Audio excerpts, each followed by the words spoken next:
Hello, नमस्कार दोस्तों। आज आइए आप लोग को एक शानदार क्लास के रूप में मैं आज डिजिटल बोर्ड पे नहीं पढ़ा के मैं आप लोगों को आज नोट्स पे पढ़ाने की शुरुआत किया हूँ।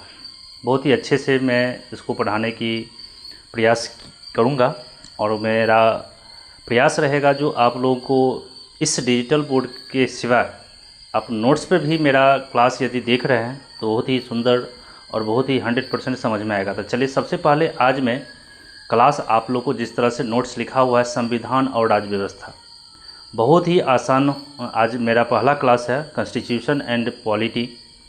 काफ़ी एक एक चीज़ को मैं काफ़ी डिटेल्स में बताने की कोशिश करूंगा और आप लोग के पास सारा नोट्स अवेलेबल भी होगा। आप मुझे इस नोट्स को देखिए और मुझे कमेंट करके मुझे ये भी बताना है यदि आपको रिक्वायरमेंट ज़रूरत, यदि आप लोगों को मेरी नोट्स की भी हैंडराइटिंग्स नोट्स जो मैं पढ़ाऊँगा और ये जो पढ़ाया हुआ चीज़ है उसका सेम टू सेम यदि आप PDF फॉर्म में नोट्स लेना भी चाहते हैं तो मुझे आप संपर्क कर सकते हैं। जो मेरा संपर्क नंबर है 9708822862।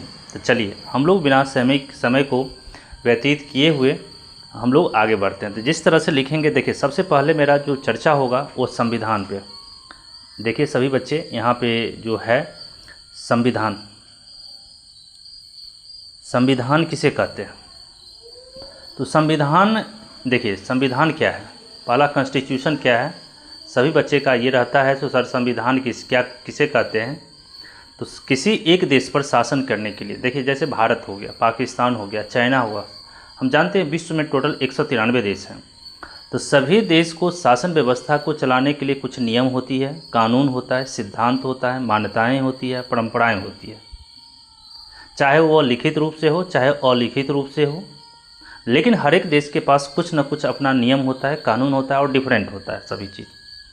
तो उसका जब हम लोग एक संकलन मतलब एक किताब का रूप हम जब दे देंगे, क्या क्या रहेगा, कुछ नियम रहेगा, कुछ कानून रहेगा, कुछ सिद्धांत रहेगी और मान्यताएं रहेगी, परंपराएं रहेगी। ये सभी जब एक साथ जब हम संकलन कर लेंगे, किसी बुक का फॉर्मेशन कर लेंगे, किसी डॉक्यूमेंट्स का रूप का तैयार कर लेंगे, तो उस स्थिति में हम लोग उस बुक को, डॉक्यूमेंट्स को संविधान कहेंगे। अब आइए संविधान की प्रकार। तो हम लोग आशा करते हैं संविधान आप लोग समझ गए होंगे। किसी एक देश पर शासन करने के लिए कुछ नियम, कानून, सिद्धांत, मान्यताएं, परंपराएं को संकलित मतलब एक जगह जमा कर लेना को संविधान कहा जाता है। और यह संविधान लगभग विश्व के सभी देशों के पास है, चाहे वह लिखित रूप में हो चाहे अलिखित रूप में हो। तो चलिए संविधान की जो प्रकार है वो दो रूप से माना गया है। एक है लिखित संविधान, याद रखेंगे, एक है तो लिखित संविधान और एक है अलिखित संविधान। जिस तरह से आप लोग को नोट में यहाँ दिया होगा, एक लिखित संविधान है और एक अलिखित संविधान है। लिखित संविधान किसको कहते हैं? तो देखिए बच्चे लोग को दिमाग में ये रहता है सर लिखित में लिखा हुआ सभी बातें होंगी और अलिखित में कुछ बातें नहीं लिखी होंगी। तो ऐसा नहीं है मेरे फ्रेंड्स, लिखित और अलिखित में यही होगी, जितने भी नियम, कानून और सिद्धांत, मान्यताएं, परंपराएं और जो भी है वो अधिकतम से अधिकतम चीज़ किसी डॉक्यूमेंट्स में लिखा होगा, अधिकतम से अधिकतम चीज़ लिखा होगा और जब उसे लिखित संविधान कहते हैं। और जब ये नियम, कानून, सिद्धांत, मान्यताएं, परंपराएं कुछ अंश लिखा हो, मैक्सिमम चीज़ नहीं लिखा हो, कुछ अंश लिखा हो, तो उसको हम अलिखित संविधान कहते हैं। तो संविधान होगा तो कुछ न कुछ लिखा ही होगा। तो देखिए लिखित संविधान क्या लिखा हो, अधिकतम नियम लिखा गया हो, कम परंपराएं एवं मान्यता हो, अर्थात अधिकांश भाग लिखा गया हो, उसे हम लिखित संविधान करते हैं। जैसे विश्व के कुछ देश हैं, जैसे भारत के पास एक लिखित संविधान है, USA, और यह जनरली हम जानते हैं विश्व में एक या तो लोकतांत्रिक देश होता है या राजतांत्रिक देश होता है। लोकतांत्रिक मतलब क्या होता है दोस्तों?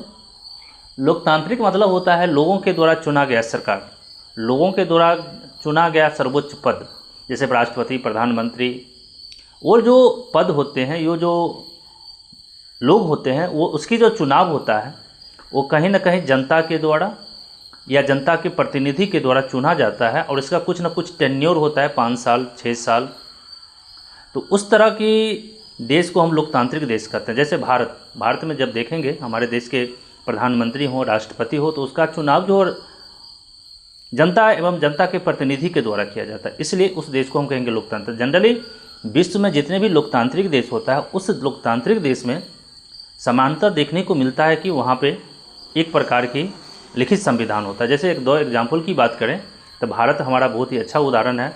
अमेरिका, फ्रांस, कनाडा, ये सभी देश में देखेंगे तो वहाँ का जो सर्वोच्च पद होता है वंशानुगत नहीं होता है।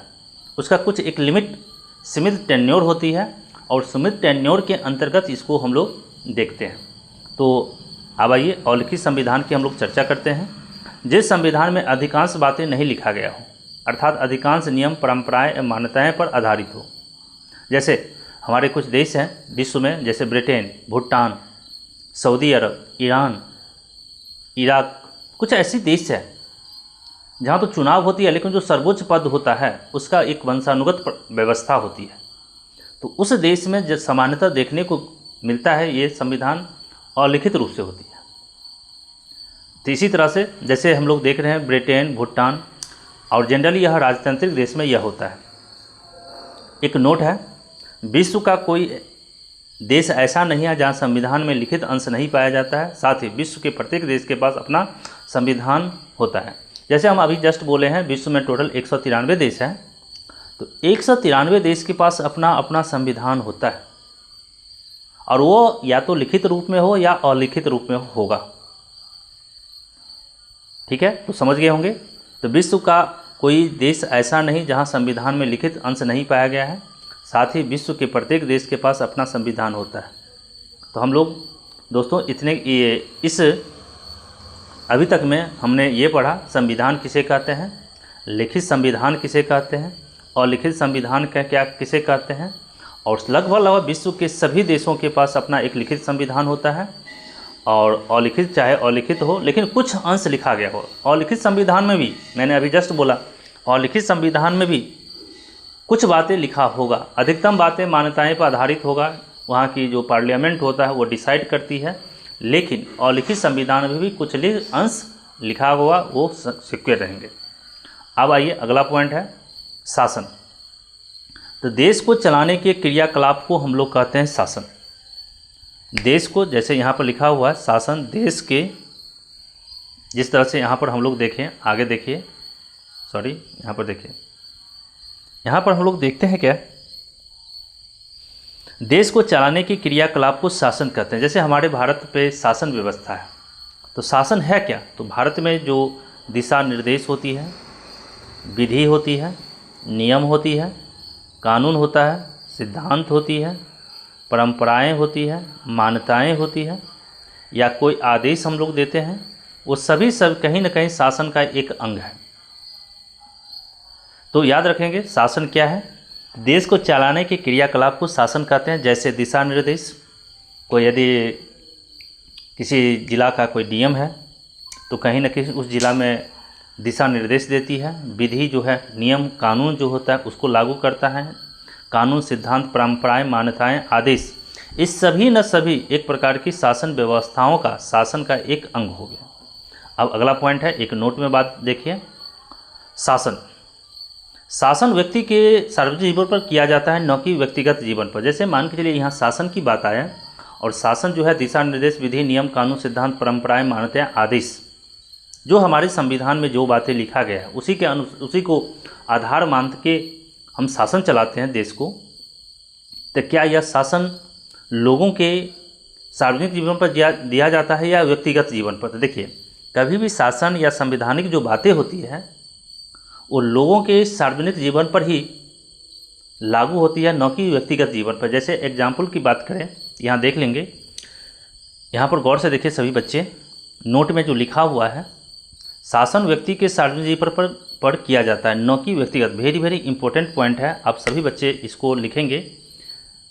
सार्वजनिक जीवन पर किया जाता है, न कि व्यक्तिगत जीवन पर। अब देखिए व्यक्तिगत जीवन होता क्या है, तो देखिए जैसे व्यक्तिगत जीवन मेरा जो होता है, हमको कितना बजे सो के उठना है, मुझे क्या खाना है, कितना बजे मुझे उठना है, कितना बजे सोना है, कौन सी कपड़ा मुझे पहनना है, मुझे कहाँ घूमने के लिए जाना है, वो मेरा व्यक्तिगत जीवन हो गया।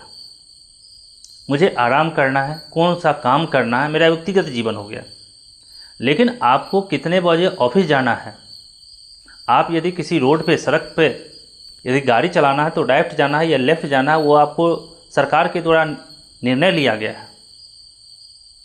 तो कुछ बातें होती है जो आपको नियम कानून के अनुसार, सरकार के नियम कानून पर चलना पड़ता है, लेकिन कुछ बातें होती है जो उसको नियम कानून से कोई लेना नहीं देना होता। जैसे मुझे कितना बजे मुझे पूजा पाठ करना है, वो मेरा व्यक्तिगत जीवन है।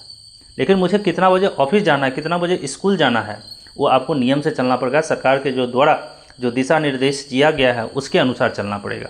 तो आपने शासन समझ गया, और शासन हमेशा व्यक्ति के सार्वजनिक जीवन पर लागू होता है, न कि व्यक्तिगत जीवन पर। व्यक्तिगत जीवन जो हम लोग खुद करते हैं, और सार्वजनिक जीवन जो सरकार के द्वारा लागू किया जाता है। अब आइए, एक पॉइंट है राज व्यवस्था। तो राज व्यवस्था क्या है, आपके सारी चीज़ देख रहे होंगे। यदि किसी तरह की कोई समस्या है तो मुझे कमेंट बॉक्स में करें, मैं उसे कोशिश करूंगा उसे समाप्त करने का। तो आइए, सबसे पहले राज व्यवस्था। संविधान तो आप समझ गए, संविधान किसे कहते हैं, कितने प्रकार की संविधान होती है, शासन क्या होता है। अब आइए राज व्यवस्था। तो राज व्यवस्था क्या कहा गया, जब संविधान को जब अपने जीवन व्यवहारिक रूप से समाज पर लागू करने की व्यवस्था को राज व्यवस्था कहते हैं। बहुत भी या इम्पोर्टेंट है। जब यहाँ देखेंगे सभी बच्चे, राज व्यवस्था जब संविधान को व्यवहारिक रूप से समाज पर लागू किया जाता है, लोगों पर जब लागू किया जाता है, उसे हम लोग राज व्यवस्था कहते हैं। संविधान सिर्फ डॉक्यूमेंट्स हैं, लिखा हुआ चीज़ें हैं, और जब संविधान को जब समाज पर, किसी राज्य पर, किसी शहर में जब लागू किया जाता है तो उसे राज व्यवस्था कहा जाता है।